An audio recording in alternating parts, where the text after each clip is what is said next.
All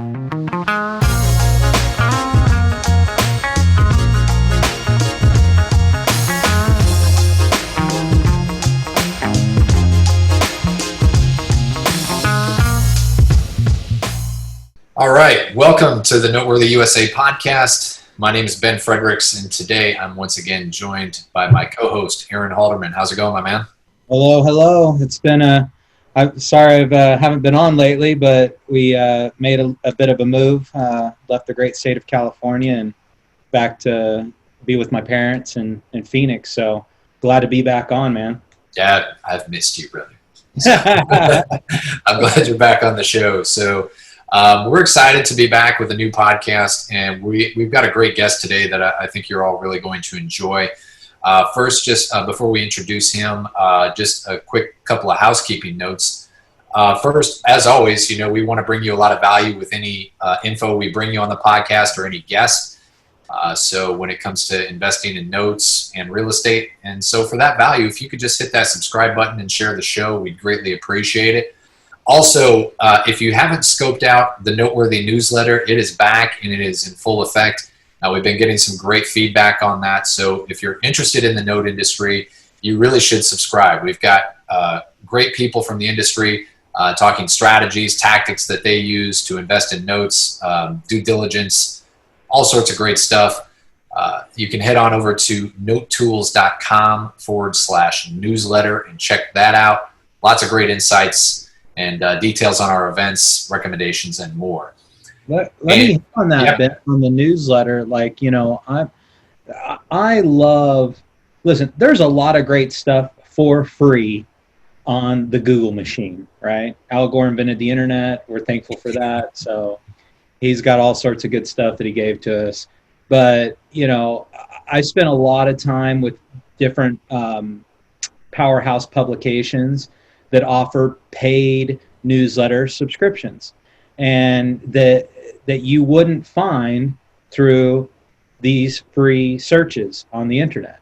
And so we've curated lots of awesome contributors in the real estate note space that are sharing, like Ben said, their tactics, strategies, investment opportunities, and things that you wouldn't find. And so we spent a lot of time and energy and, have a full-time editor in-house that helps assemble all that. And so, it's something we're very proud of what we put together. We feel that it is adding something of great value. And so we're going to continue to do that. The Noteworthy newsletter has been around for almost 30 years.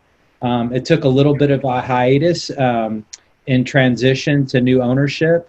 But now that's resides here with Ben and myself and our other partner, John, we're excited to deliver great, valuable content that really doesn't exist in our space in the format that we've put together. And so anyways, I just wanted to touch on that to plug a little bit more.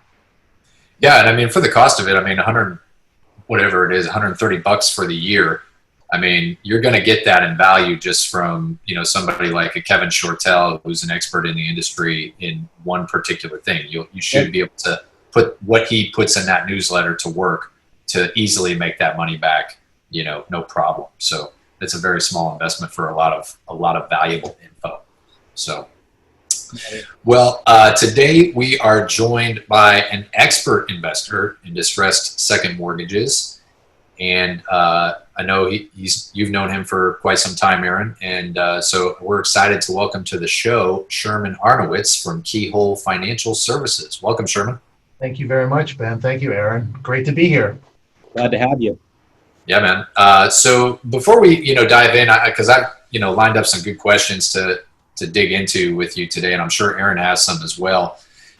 Start out by telling us a little bit about yourself. I know you've been doing this for a good stretch, and you've got 20 plus years of expertise in this secondary mortgage market, or working in second mortgages, I should say.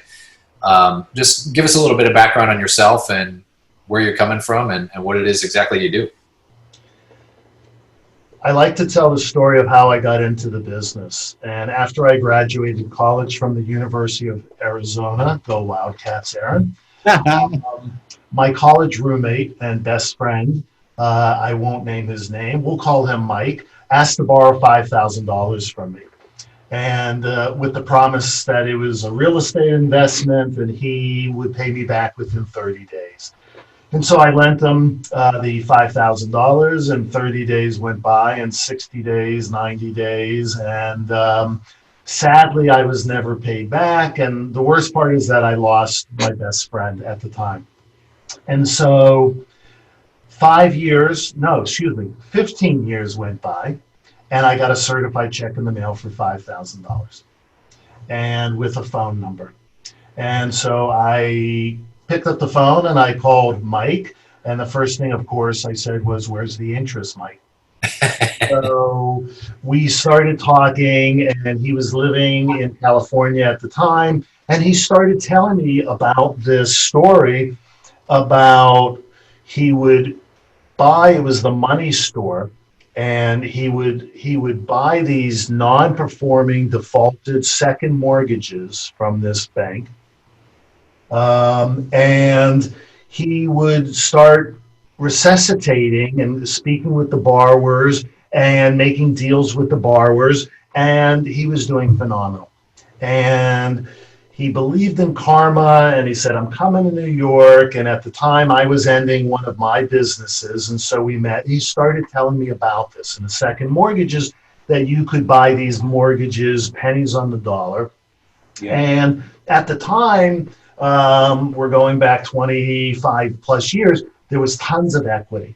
And if any of these borrowers stopped paying you, all you had to do was pick up the phone and use the F word, and I mean foreclosure, and all of a sudden they started paying. So it was a great opportunity. And quite frankly, when I first started with Mike, and he was telling me this, I thought it was another one of his scams. And so I was very cautious and just concerned. And I put a decent amount of money, of my own money. And after about a year and a half, I got all that money back. And I still thought, all right, he's waiting for the big hit. It's going to come. I know it. And I just kept making money and money and money. And after about 2 years, he said to me, "Okay, I've told you and I've taught you all that I can do. You need to start doing it by yourself." And at that point, I had to make a decision whether I wanted to continue doing this by myself with my own money, or turn it into a business. And I decided to turn it into a business.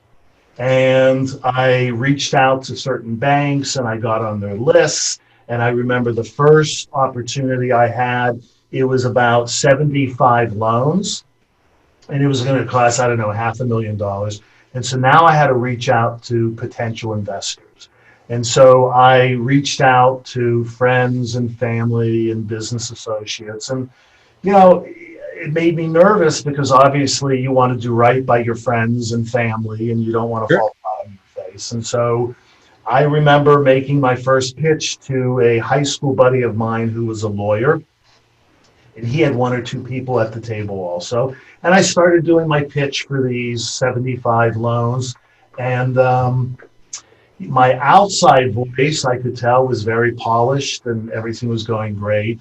And at the end of the meeting, when all three of them looked at me and said, "Okay, we're going to invest some money." And, you know, one was 100,000, one was 50, and one was 75,000. And I remember my inside voice was saying, "Don't do it. You're crazy. Don't trust me. You know, this is my first fund. I don't know what the hell I'm talking about." And of course, my outside parents was, "Yeah, that sounds great. Let me work it out. I'll send you some paperwork to sign." And so it really was that, oh my God, can I do this? I did it with my college roommate. Can I do this by myself? And I did really well on those first 75.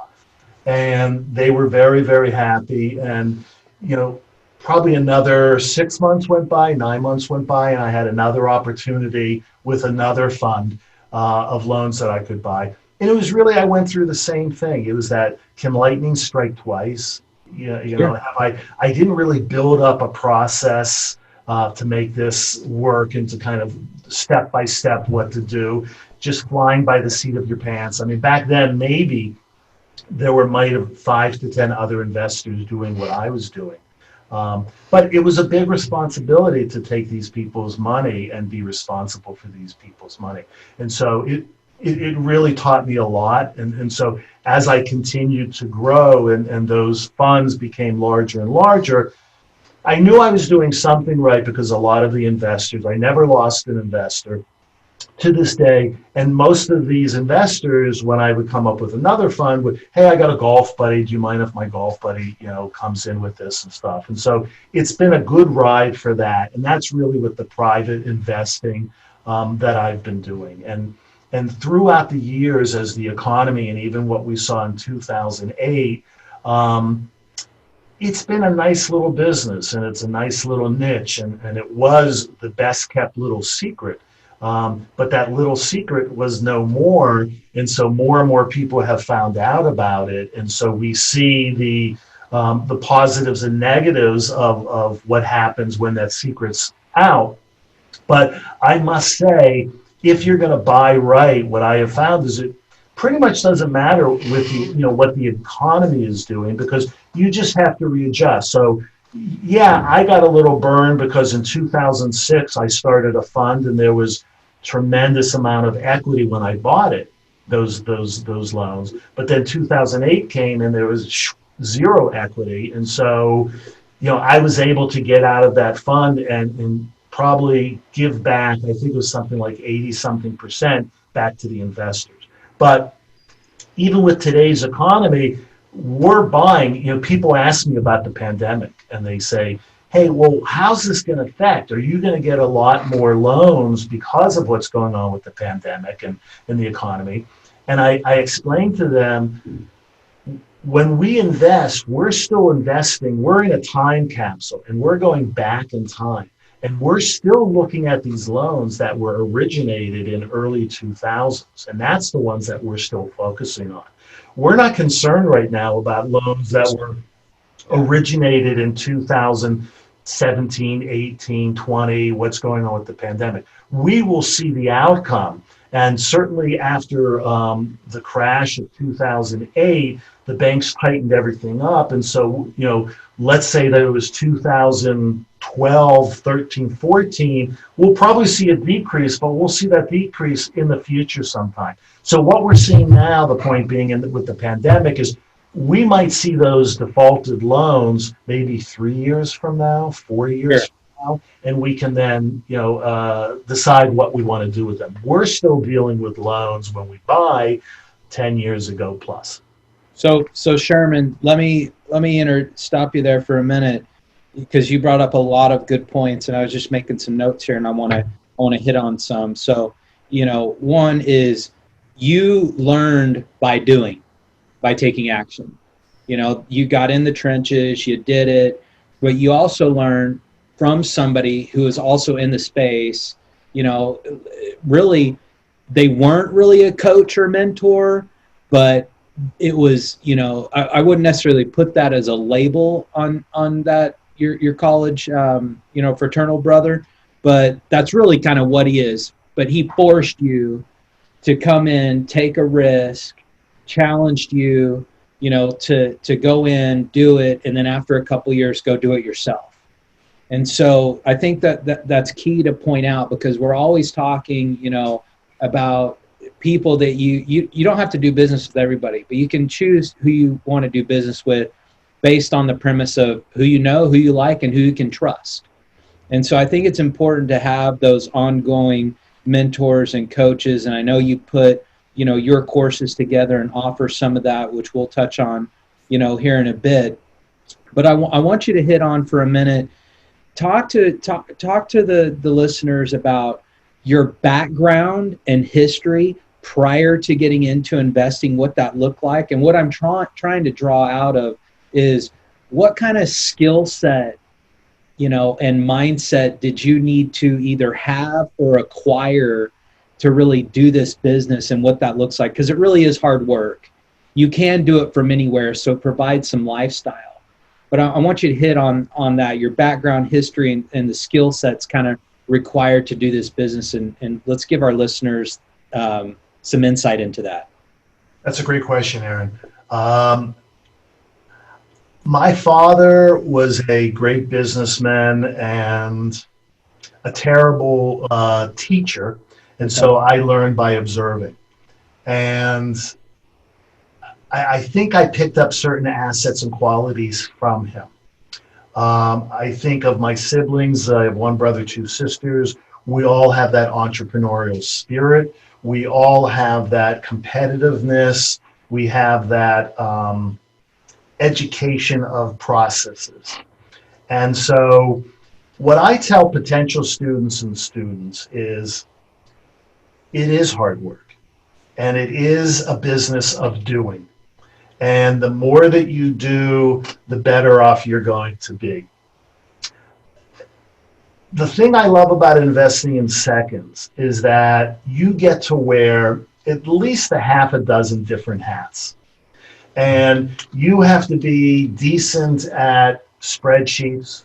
You have to be decent at crossing your T's and dotting your I's for collateral work, review, and for the process of the filing of assignments. And you have to be good at computer work, and you have to be good at skip tracing, being a detective, and you have to be good at making phone calls and speaking and listening to borrowers and management to manage your funds. And so I tell my students and potential students, you don't have to be good at all of that.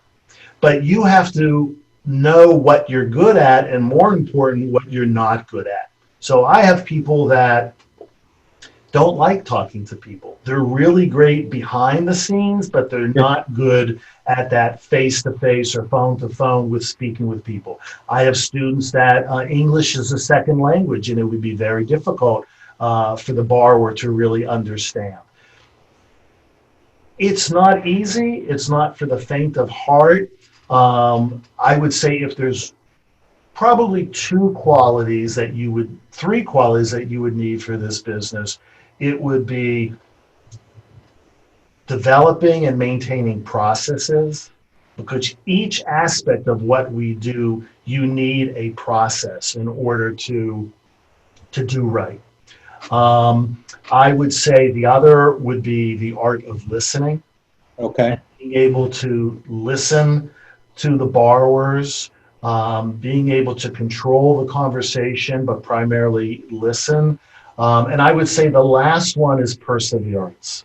And I've had students that they sign up for a 5-note mentorship, and 3 notes aren't going well, and they're like, buy these back. I don't want to do this. Yeah, they give up. They fold. That's it. They just fold. And maybe, when people ask, and I have certain, people that say, hey, I want to do this. I'm gonna be great at this. I want to make this. I want to quit my job, and after a year, I want to quit my job, and I want to do this. And I say, slow down, cowboy. Let's take this 6 months at a time. And during this 6 months, let's buy a couple loans. Let's see what you can do with these loans. Let's see if you like it. And then from there, we can kind of do it in 6-month increments. And so the upside to what Aaron was saying is this industry can give everybody, there's plenty of opportunity in this industry, but it is a lot of work, and you have to put forth the work, and you have to know what you're good at. And like I said, more importantly, what you're not good at, so that you can fill those shoes using a service company or hiring somebody on a part-time basis to do, whether it's accounting or Excel or mathematics, whatever it is. To me, that's the key to success. You mentioned something there that I want to really talk about, because I think it's important in this culture that we're in, the guru culture of, hey, it's the next best course, right? Like, they're very efficient at selling the dream. Yes. Like, very efficient at selling the dream. In fact, you can buy a course on getting people further into your funnel. So they're banking on the fact that they're not going to do anything with that course, and then just line them up to sell them another course, because they're dream chasers, right? This is what I call like a professional student. So I appreciate that you said that, because if you can help people identify what their strengths are before they even get involved, it's, you're not just trying to sell them something. You're saying, hey, look, if you can't do X, Y, and Z, either A, you got to find somebody that can do it. Like you have to wear the hat of be a management style person where, and you mentioned several things there, like spreadsheets, skip tracing. Those are things a VA could do. Like they just have to know how to manage that particular person. So maybe you're not good at the data piece, you're not good at spreadsheets, but you're excellent at managing someone, But if you're not, then you better be good at doing those things yourself, because if you can't put on the management hat, then somebody's got to do it in order for you to be successful. So I wanted to say that was something I really picked up on. If you can help somebody identify their skill set, and that's the piece of taking it 6 months at a time, right? Because everybody buys into that dream saying, oh shit, I'm going to be rich. I'm going to go in and just crush doing this. And then they get into it and they're like, uh-oh, I don't know what to do here. And that's why having a mentor is so incredibly important. You can take this giant leap of faith, which is great if you've got the guts enough to do that. But when you make the jump, you better have somebody there that can, coach you through the pitfalls, because they're going to happen. So I really like that you said that. I recently put out an article about the gurus, and be careful, what you hear and what they've promised. And, for me, it's such a small industry, particularly in seconds. And yes. So there's no secrets amongst anybody. And I believe in this industry, and I love this industry, and I want to protect this industry. And so whether you're going to go to me to take a course or buy loans or whatever, anybody else, I'm completely open and honest to tell you, oh, this guy, here's what I've heard, here's what I believe. And I don't want to destroy anybody's business, but yet it is a small world. And, the fact that I'm doing this for 20 something years and I've never sold a loan to this guru and they've never sold me a loan to this guru, how can they be so good in the business? So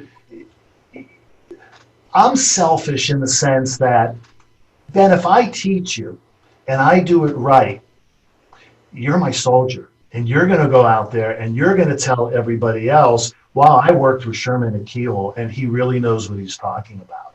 So not only are you going to spread the word, but then if you happen upon a list from a bank and it's over your head and you're only good for so many dollars or whatever, you're going to come back to me. And you're going to say, Sherman, I just got a deal with Bank of America. There's 50 loans on here. I can only afford 20 of those. Let's do something together. So it's in my best interest to train you properly so that you can go out and spread the word. You're going to be happy. You're making money. You're learning how to make money. And I'm in it for the long haul. So I think that's the difference, as opposed to, hey, how'd you like to make X dollars on your money? I want to tell people, my private investors from the beginning and potential students from the beginning, it's not for everybody. Potential investors, you could lose everything. Potential students, it's not for everybody.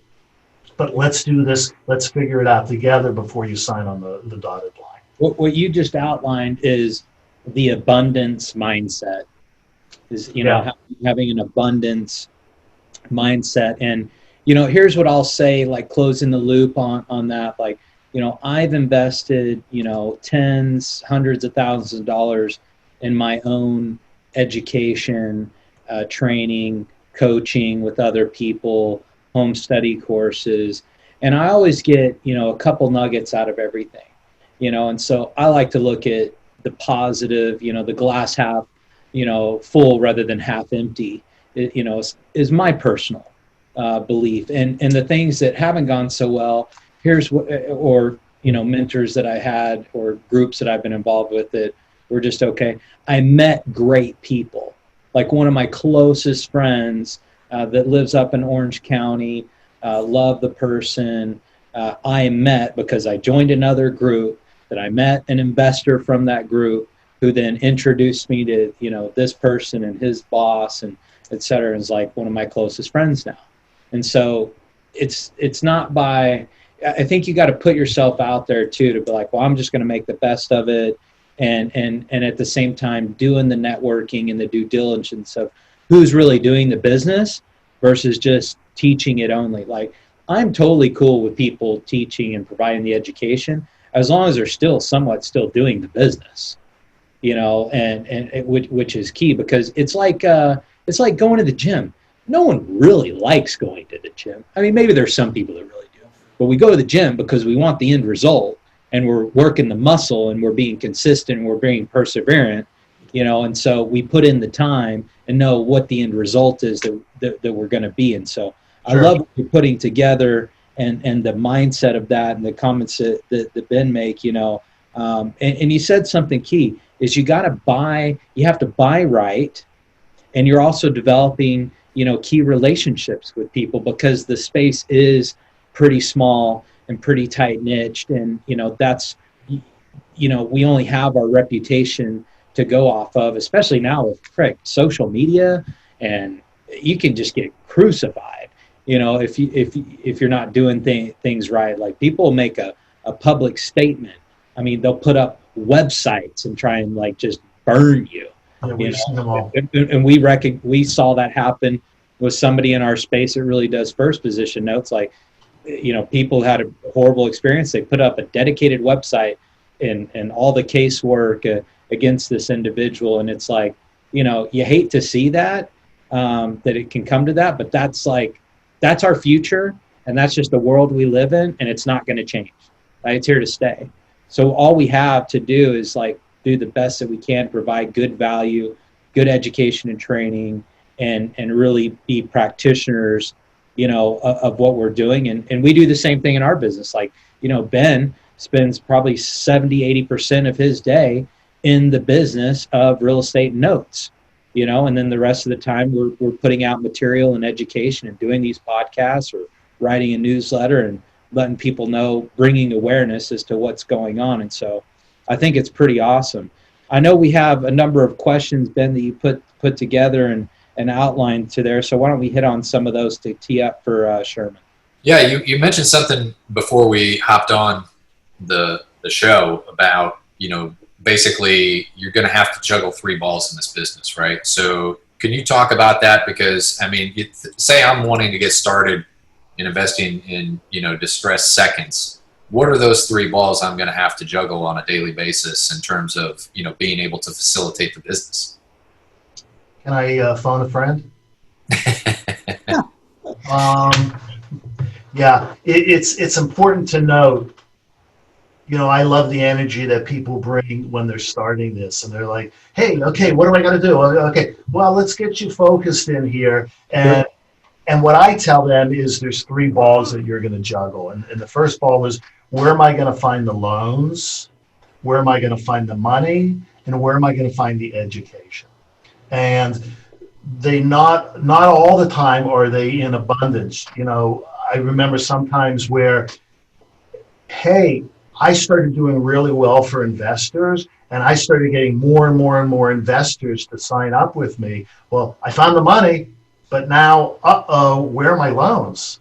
And so, and conversely, when it rains, it pours. You get phone calls or emails. Hey, call this person at Bank of America. Call this person at Chase. And all of a sudden, you get an entree into some of these banks. And wow, I have access to 500 loans right now. Oh, I don't have enough money for that. I'm going to look terrible to this bank. So it's a constant flow and challenge of juggling. And the education is the education. When I first started in this business and I went to some of these seminars, I've never been in an industry that used so many different acronyms, and I wasn't sure whether they were doing it to show me how smart they were or to confuse me. But it's a very simple business. And I always say to people, it's not rocket science. It's, you're going to buy loans at a great price, and you're going to manage these loans and treat people fairly. And in doing that, you're going to make money. And so with the help of mentorships, with the help of proper mentorships, and with the help of education, there's education on Google you can get for free. But if I was flying in an airplane or wanting to learn how to fly in an airplane, I don't think I go to Google and read up on the free lessons and then get behind in the pilot seat and say, all right, well, I'm ready to go. And that's kind of what I tell people that tell me, oh, I've been to Google and I know how to do this and I know how to do that. So that's the key factor of education. And it's those three balls that's constantly a must, that you want to keep them flowing and keep some sort of balance. So you've got the education piece that comes first, because obviously you can't learn how to fly without getting educated, right? So after that, in your opinion, what comes next? Is it the raising the money? Is it finding the deals? Or is it a combination of both? Like what's that process? Keeping in mind the baby steps, and the baby steps to me is that 6-month window. Great, I've got the education. Whether it's me and my course or anybody else's course that you feel comfortable with, I encourage you to try to find some sort of mentorship after the education. You have to go into this business realistically, and I've spoken with potential students that as I go through my dog and pony show, and I've learned, I say, okay, well, you're going to need between $35,000 and $50,000 to buy these 5 mortgage notes to participate in the mentorship. And then there's a long silence. And I go, are you comfortable with that?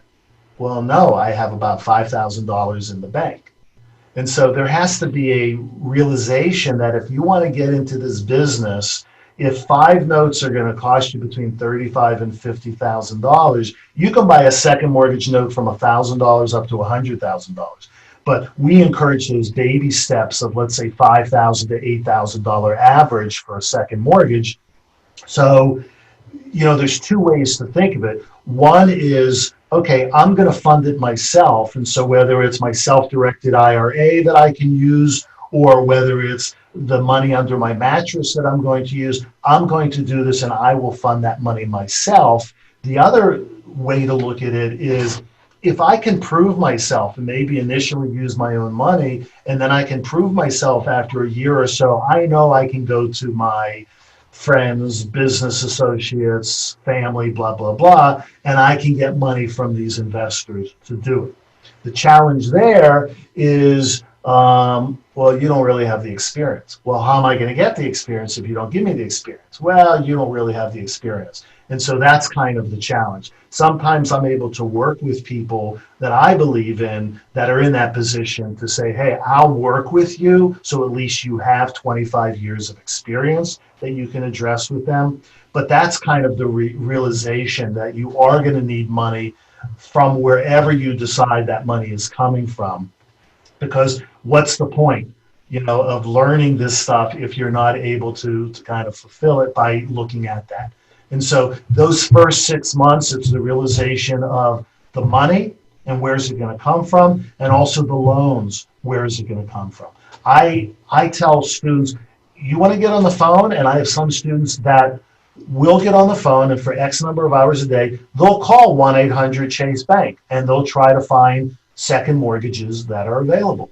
And it's a very tedious, boring, frustrating task. But once they hit upon a little nugget of gold where, yep, I spoke with Bank of Delaware and they have on a regular basis 50 loans every month, they're in the driver's seat.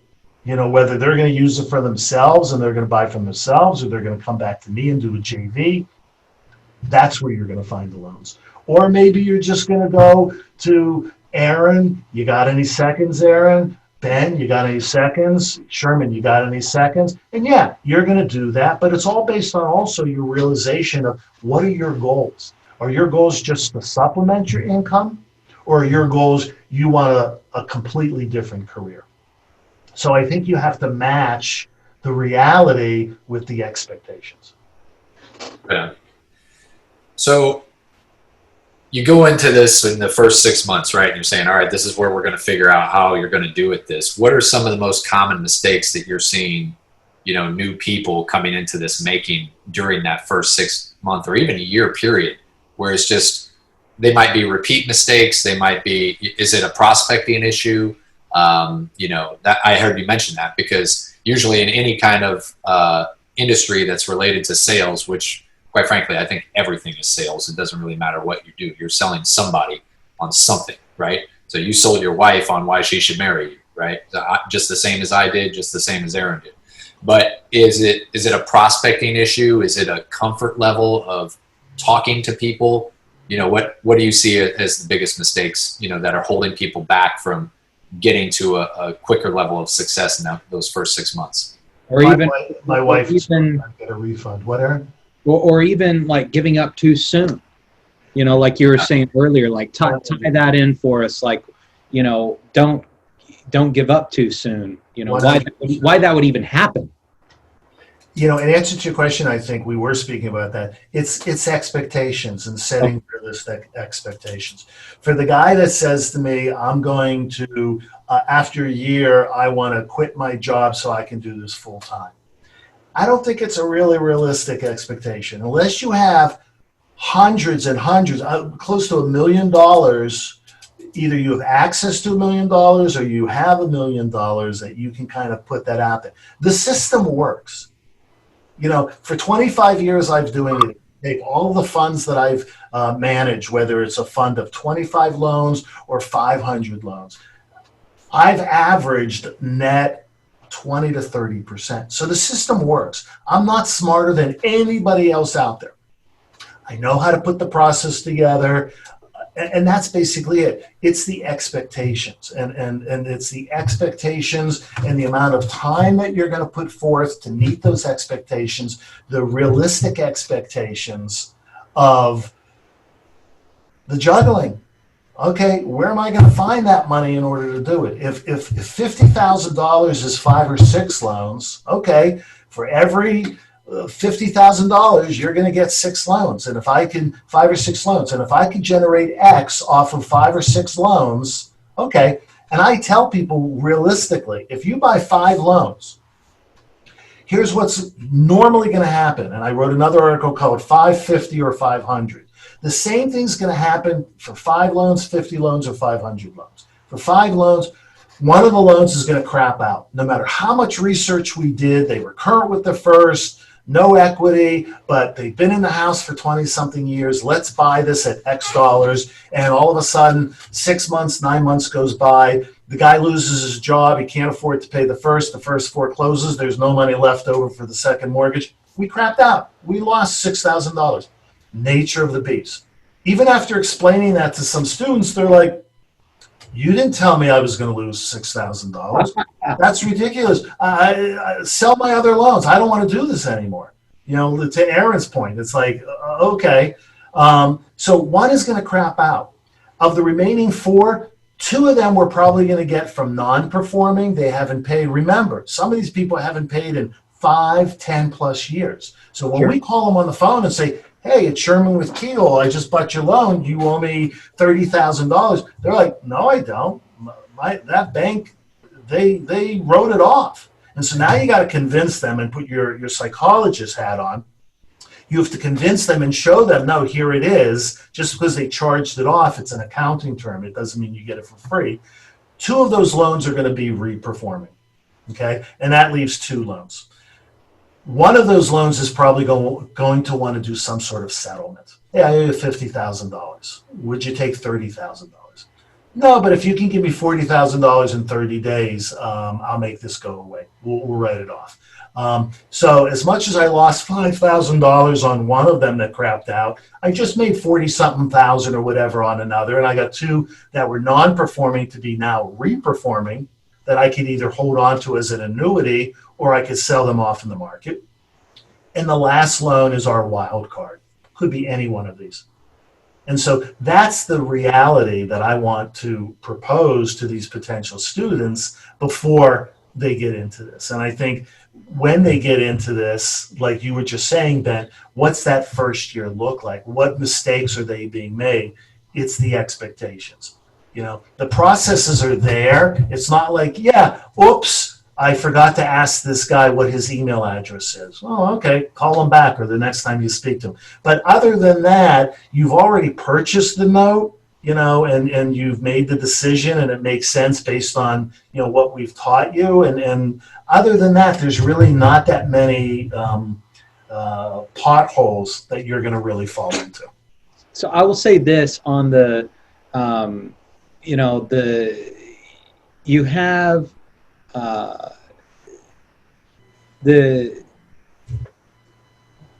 isn't a whole lot of potholes or holes to fill, but there are some different compliance entities to be aware of, and that's where having some specialized knowledge and skill set. It's like, well, what is Dodd-Frank?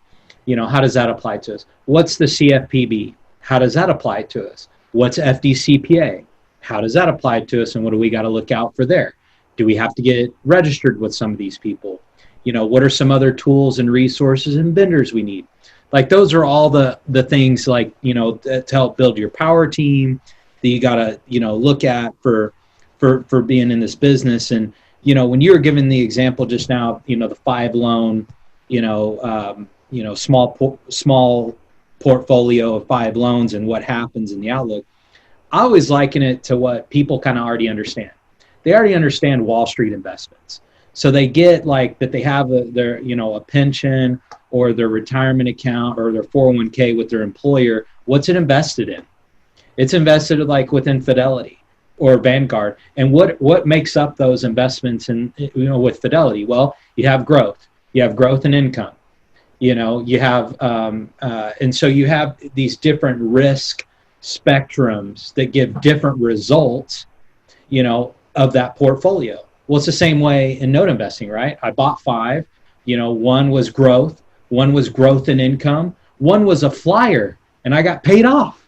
And I thought it wouldn't do anything, and no equity, and they still paid me off. And so I always try and liken stuff back to what people kind of already understand, to have some common ground. And that's what you just explained, of how that portfolio can shake up. And it's no different than when people give up and, in the markets and they lost money versus like kind of just riding it out until it turns again, because everything's a cycle, right? Even in real estate and even in note investing, it's a cycle. All of a sudden I had a bunch of equity, like you said, in 2008, 7, 8, 9, and then 2012, 13, it's like, oh, I got no equity. Okay, well, now we're in 2020. What do you have again? Equity. So it just cycled through, no different. But if you had given up and cashed out in 2012, 13, you're like, you could have a negative return, and even lost. But now it's like, well, things have bounced back. I'm doing good. I'm getting people that are paying again. I'm getting some settlements, and you just kind of had to ride that curve. And so I think you hit on something really key, like that buzzword of expectation, is super key. Like, so I think that's good. And we sometimes give up too quick because of the experience, or don't go in with the right attitude or expectation or what this looks like. And that's why you always get, Ben, when you were bringing up like the guru out there and what people are doing. I've never considered myself, a guru. I consider myself a good researcher and doer, executor, implementer. But what I've learned is, only like 1 or 2% of people that buy a course or join a program actually even do something with it. Yeah. Like those are the percentages of what you see, because what you said, Sherman, they get all excited, and it's like a kid getting candy, or we're experiencing something new for the first time as an adult. And then it loses its excitement after a week, and then what? Yeah, so, that comes down to mental toughness. So it's, psychology is a big part of business, no matter what cycle you're in. So it's the psychology of, okay, I've been winning for a long time here. I got to prep myself for a potential trough of some sort, or the psychology of, this is a trough. I'm going to be buying things dirt cheap right now, and it's gonna serve me in the end. But most people can't manage it. That's why there's only one Warren Buffett, right? Like, he's mastered that psychology when it comes to investing. He just knows what he knows. So, but if you talk about that, I mean, especially right now, there's so much uncertainty, and this is a good segue into this is, what challenges are you going to be looking and facing in this market, from coronavirus? And obviously we're in uncharted territory. So, but, cycles do happen. Cycles are cycles. But what are you setting yourself up with mentally psychologically be able to handle what's coming and how you're going to deal with it in the second mortgage space?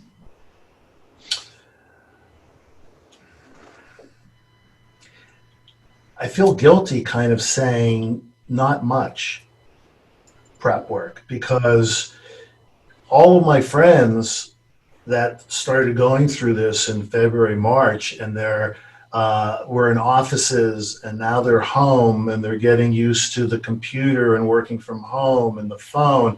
I've been doing it for 20 years. And so there's been no change for me. Like I told you, I went down to Florida and I brought my computer and I brought a phone, and that was business as usual. So that hasn't really changed. One of the things we see slightly that's been happening is some of our borrowers have called up and said, I've been furloughed or I've been fired. Can't pay. Yeah. Can I take the next 3 months off? Of course. We'll just put it on the back end. Let me know when you're back to running business. We're here to help. And that's what we do. But other than that, there really hasn't been much. And like we were talking, I believe, before we started recording, when people ask, oh, the pandemic, you're going to have so much business, we might see the default rate occur 3 years from now. And the outbreak and the results of that will be 3 years from now, 4 years from now, when the banks are finally getting their act together and they've tried and nothing's working with this guy. Okay, let's put this in loss mitigation. Okay, let's put this on the block for selling. As I said before, we're still buying loans and going back in our time machine to buying loans that were originated in the early 2000s. And so we still have, trillions of dollars of potential distressed second mortgages available. So really not much has changed. We'll adapt to the economy and the effect of the economy of that. Okay, well, those loans, there's no equity. All right, so let's deal with that. How do we deal with that? What does the price point look like? So that would be my answer. So Sherman, to piggyback off that, what I think's going to happen, and of course no one has a crystal ball, but I think I'm onto something here, is because of this fallout that's going to happen, a lot of people aren't going to be going back to work because the companies are now out of business, and we're going to see this default on new inventory that we're not going to see for the next 2-3 years. But what I think is going to happen is all the stuff that are on these various banks and hedge funds on their balance sheet of old loans that they've still been working through. I think we're going to see that inventory hit the market from early, mid 2000s, because they need some further liquidity. And so they're not going to want to work those older loans that they've been working for the past 5-10 years. They're going to sell those off to us, at a little bit higher price point, because they can, because people are willing to pay that because more people know about the non-performing junior lien space. And so I think that's what we're going to see and have a frenzy for over the next 12 months. And then they're going to be concerned about all the new default that they have and how they can ride that wave and sustain that. That's what I think is going to happen. And I think I'm onto something. I like it because we're going to get them for pennies. We have an option play, for nicer homes, is why I like seconds. We buy a bunch of stuff, and one of our investment companies in that low price band, call it sub 100K. But I like the meaning that's what the home value is worth. When I say sub 100K, I always like the junior liens because we get in the door. I want you to talk a little bit about the mindset of the junior lien and the option, because we really haven't hit on that. And that was one of the things that really attracted me to the space, because I lived in California. It's really expensive to live there. The homes are really nice. A lot of people have second mortgages. And so I can, kind of this backdoor approach option play. So give the listeners the mindset and what that means exactly what I just said. It means opportunity. And when people ask me what's the difference between first mortgages and second mortgages, they're great opportunities. Both of them are amazing opportunities. There's so many components of real estate that you can get into. Whether it's first mortgages or second mortgages, like I said, it's a phone and it's a computer. It's anywhere in the world. So with first mortgages, obviously, you're in first position, and that's a great asset. If anything happens, 99% of the time you're covered and you get your money back. The disadvantage to a certain degree, the conversation with with a borrower is, hey, I own your first mortgage. Are you going to pay me, or am I going to foreclose on you? And if you've done your homework right, there's enough equity that you are going to foreclose on them if it comes to that. And so that's great. And the return is great. Correct me if I'm wrong, anywhere from 10 to 20%. Would that be a fair statement? Yeah. Okay. Yeah. So that's great. Now, the disadvantage on the first for me is you got to come up with a lot of money. And so it's $300,000 house. You can go anywhere from low end 40 cents up to high end 80 plus cents. And so let's say 50 cents on the dollar, $300,000 first mortgage. That's $150,000 that you have to come up with. And so if you're just starting out or you're interested in this business, that's a lot of money. And that's one asset. And that's just one asset. Correct. Because you're buying and you're paying that type of money, 50 to 80 cents, there really is no thinking outside the box. It's pay me or I'm going to foreclose on you. Now along comes these second mortgages, and this whole industry was created by the banks because the banks didn't want to work with borrowers. The thought of a bank saying, all right, you know what, you owe me $30,000, $600 a month. You know what, for the next 6 months, why don't you pay me $300 a month? Banks would never do that, and because of that, they created this industry. And for us to do a temporary loan adjustment, all right, you can't afford $600 for the next 6 months. Pay me $300. Great. I've got 6 months at $300. Now let's do a loan modification. So instead of $300, let me get you up to $350 a month. And now I get another 6 months of pay history. Now I have a full year of pay history. Let me put it out there on my marketplace. I bought it for $5,000. I just got a bid for $9,000. Okay, great. The thought that a bank would do that, no, but they're just so stupid to do that. So along came the second mortgage industry. And the second mortgage industry, it's inexpensive to get into. Yes, the main disadvantage is you are behind the first. And so if something happens to the first, you got to wait and find out what's going on with the first. And most likely they're going to be foreclosed on, and there's no surplus, and you're out. Like I said, the 550, 500, it's part of the business. If you bought 5 loans and all 5 loans were foreclosed on and you lost all your money, all right, I'd be pissed. And maybe I would think, do I want to continue doing this or not? So there has to be some incentive, some motivation, to do that. But it's very easy to get into. It's a lower cost to get into. You're still a secured debt. You can foreclose just like the first can foreclose. They can be paying the first mortgage and not paying the second mortgage, and I can foreclose on the property.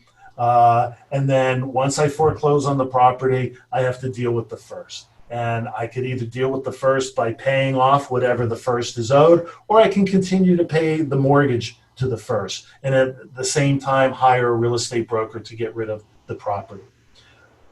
My corporate mantra is in 25 years, I think I foreclosed on maybe from start to finish, maybe 3 mortgage notes. Wow. That's it. It's just because I just don't want to deal with that. I have other investors who are friends of mine. As soon as they buy a note, they foreclose. Yeah. That's it. Yeah. Their thought is, I'm not wasting my time with this person. It's, I'm going to foreclose. If it's going to cost me $3,000, $5,000, $7,000, I'm just going to foreclose. That's it. And that's okay. That's their style. That's what they want to do. I don't want to do that. I can make a decision down the road after I try to talk with the person. The point being is that there's options. With first, the option is buy or foreclose. With seconds, there's so many more options. If you're buying 15 to 30 cents, 35 cents on the dollar, so many options. Hey, you know what, borrower? You owe me $30,000, $600, but you also have $8,000 in past due balance because you didn't pay me for 7 years. Tell you what I'm going to do. For every $1,000 that you give me on that past due balance, I'll put it towards the past due balance and I'll match you $1,000. So you give me $1,000, I'll put up $1,000, $8,000. Now it's down to $6,000. The goal here, that I teach is let's get our capital back as quick as possible. And second mortgages allows you to do that, allows you to work with the gravy. You can think outside the box anytime you want. When I first started out and I was talking to a borrower about lowering their interest rate, I swear to God, I thought there was like a mortgage police, that they were going to come, knock on my door and say, did you just lower the interest rate on this guy? You can't do that, and just handcuff me. And I really thought, you can't do that. As creative as you want to be, you could do whatever you want to do. Obviously, to Aaron's point, there's certain official guidelines, based on government industries and stuff. But that's the thing that I love about seconds. I learn something new about seconds every day. You can be as creative as you want with the seconds. It's extremely lucrative.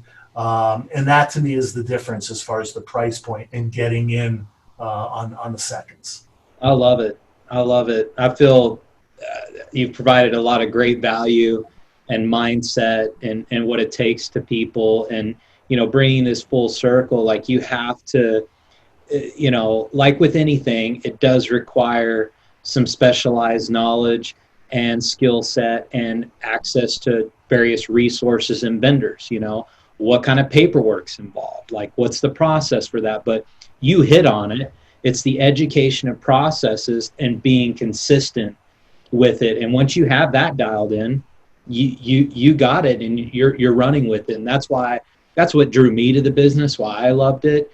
I started off buying non-performing first liens, and then quickly when I heard about non-performing junior liens, like, this sounds amazing, but like with anything, had to get some knowledge, had to go through some courses, had to, get a coach and go through it. And so that's real key, because that, to me, that's your insurance. Like, that's your hazard insurance. Absolutely. Having that group and that course to fall back on when you don't know exactly what you're doing, or you ran into a scenario, you're like, shoot, I don't know what to do. Then you can phone a friend or have a lifeline. And that's, to me, why I always, reiterate the importance of, continuing your education, investing in yourself, investing in what you do. Like, for me, I know very little about investing in stocks. I would go get a coach and join a group to go learn that if I wanted to start trading options on a daily basis. Same thing with, junior liens. Let's say you knew first position liens and you never did any junior liens. Well, do you think you're going to figure it out on your own? Probably not. Or you're going to make a whole heck of a lot of mistakes. So why not, work with other like-minded people? And so that's really what, we love, and, appreciate the conversation and dialogue, appreciate the friendship. And, I've always had good feedback, Sherman, from people that have worked with you specifically, that, when I had an abundance of inventory and a surplus, they would buy for me, but they hit you up first, and you would give me a call. Hey, what do you got going on? Or they joined one of my groups, that we had going on. And so it all kind of comes full circle, and it's an exciting space to be in, and with plenty of opportunity. It's not going anywhere. I mean, it just, like you said earlier on, it just opportunity. You almost kind of feel guilty saying this. Well, what are we going to do during COVID? Well, not much. It's just, it's a cycle and different kinds of opportunity. And so, we really appreciate that in your commentary. Yeah, man. And Sherman is going to be, he's got a book to give away today, which is outstanding. So, The Art of Investing in Distressed Second Mortgages. We'll put the link in the show notes for that. Just use the discount code NoteWorthy. And then he's also offering a 15% discount off of his flagship course, The Business of Investing in Distressed Second Mortgages. We'll also make sure we get a link for you in the show notes for that as well. Sherman, how can people connect with you otherwise? Are you on social media or any other platform? All they have to do is think of me, Ben, and I'll be And you shall appear? I shall appear. Just keyholefinancial.com is the best way to do it. I'm very open, very available. This pandemic has been an opportunity for me in that I've gotten a lot more phone calls from people looking to do the course. And I think they've come to a realization, whether they've been furloughed or fired, that they want to take control of their own lives. And so they want to do something to change that up. And so I've almost doubled the number of students, or potential students, I should say, that have that are looking for information. It's a great opportunity to learn and reinvent yourself right now, I think. I mean, if you have been laid off, or you're working more from home, or your area is going back into lockdown, and it's better. It beats the alternative of, I love watching Netflix as much as the next person, but advance yourself, invest in yourself, and maybe you'll find yourself not having to count on somebody else for a job at some particular point in time, but only if you put in the work. So thanks, Sherman, for joining us. We appreciate it. And this has been the NoteWorthy USA Podcast. We'll catch you on the next one. Thanks. Thank you, guys.